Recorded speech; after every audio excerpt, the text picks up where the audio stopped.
నమస్తే అందరికీ, హ్యాపీ ఉగాది. ఇది తెలుగు వాళ్ళకి ఫస్ట్ పండగ, న్యూ ఇయర్ లాగా. చైత్ర మాసం శుద్ధ పాడ్యమి రోజు ఉగాది పండగ జరుపుకుంటాము.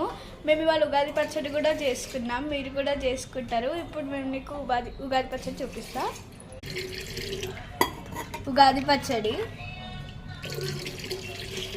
పచ్చడి షడ్రుచులతో చేసుకుంటాం. షడ్రుచులు అంటే 6 రుచులతో కలిపి చేస్తాం. దీంట్లో షడ్రుచులు ఏంటంటే వేప పువ్వు, మామిడి పిందె, చింతపండు రసం, బెల్లం, కారం, ఉప్పు.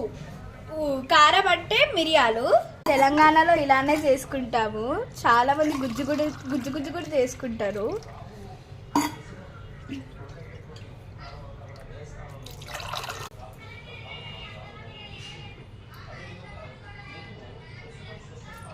చాలా బాగుంది, టేస్ట్ చాలా బాగుంటుంది.